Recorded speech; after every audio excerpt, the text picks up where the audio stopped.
Do you ever wonder where we go after this? Are you high right now? Do you ever get nervous? Today's subject is how retail investors can approach exposure to private companies like SpaceX and the mechanics of evaluating any future initial public offering. I'm not a licensed financial advisor, and this isn't financial advice. Nothing here is a recommendation to buy or sell any security. Always do your own research before putting real money to work. SpaceX has no announced IPO, yet the mechanics of how retail investors actually access or approach any future listing are worth mastering now. SpaceX continues to operate as a private company with a valuation shaped by tender offers rather than public markets. Yet the question of how ordinary investors might one day participate remains relevant.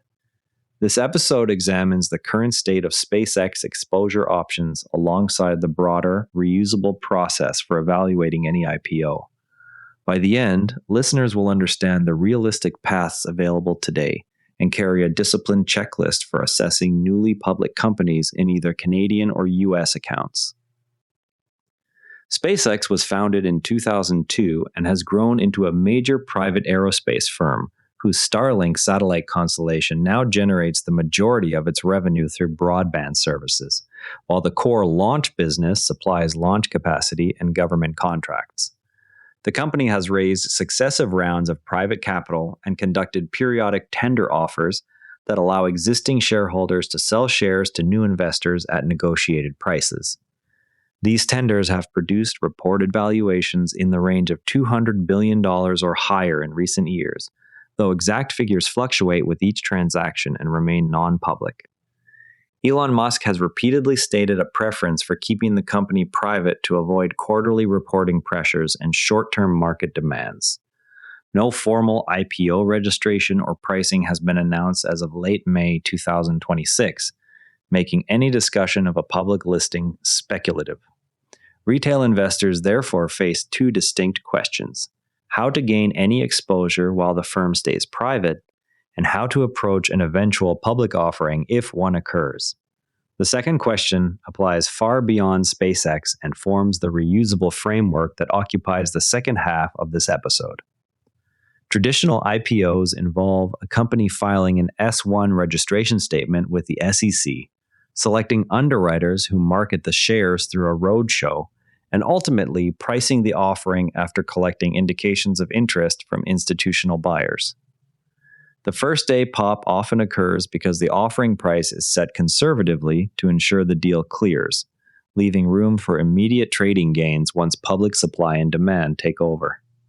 Direct listings bypass the underwritten allocation process and allow existing shares to trade immediately on an exchange, while SPACs reverse merge a private company into a publicly traded shell, each route carrying different costs, timelines, and allocation outcomes for retail participants. Retail investors rarely receive meaningful allocations at the IPO price because underwriters prioritize large institutions. Most individuals must buy in the open market after trading begins, frequently at a premium to the initial offering price. Post-IPO lockup agreements typically prevent insiders and early investors from selling for 180 days, after which a wave of supply can pressure the stock if those holders choose to exit. The S-1 itself contains the prospectus that details revenue recognition policies, customer concentration, capital structure, dilution from convertible securities or options, and the use of proceeds. Disciplined readers focus on these sections rather than the summary marketing language. Historical studies of IPO cohorts show that, on average, newly public companies have underperformed broad market indices over the subsequent 1 to 3 years, with the effect most pronounced among firms that price at peak valuation multiples or operate in crowded sectors. Canadian investors face the additional layer of currency conversion and the choice between TFSA, RRSP, or taxable accounts, each carrying different tax treatment for foreign dividends and capital gains.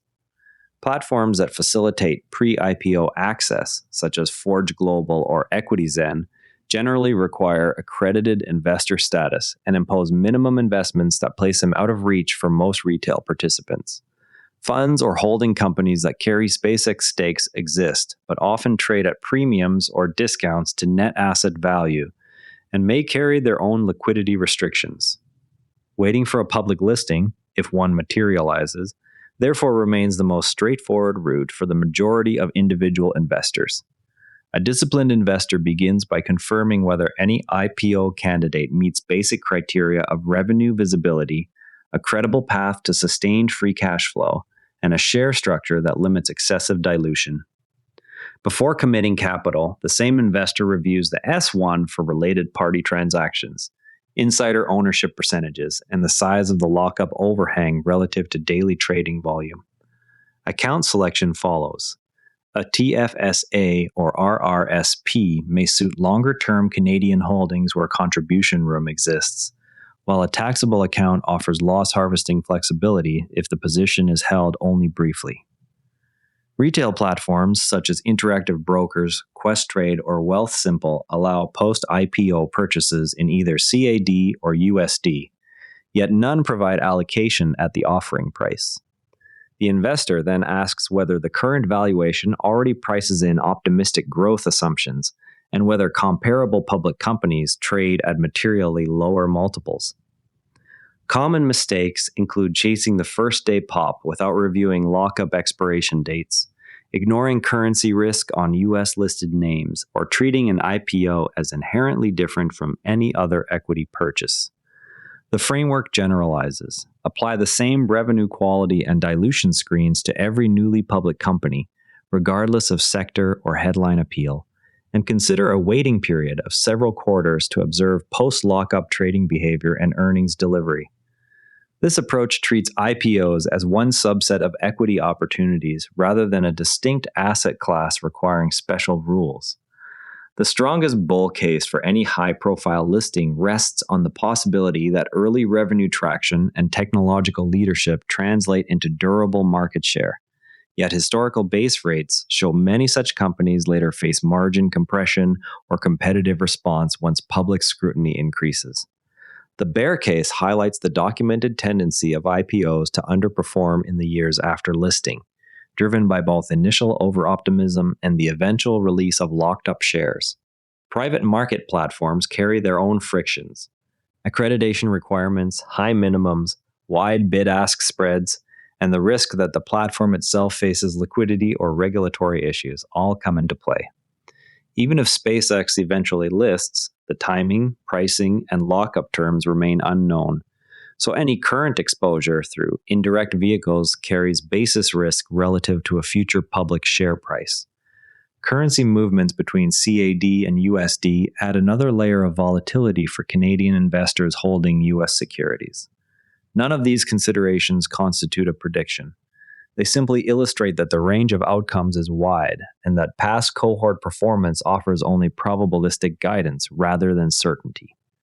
Rule 1. Treat any unannounced IPO as speculative and evaluate exposure routes on their actual accessibility and cost, rather than anticipated future liquidity.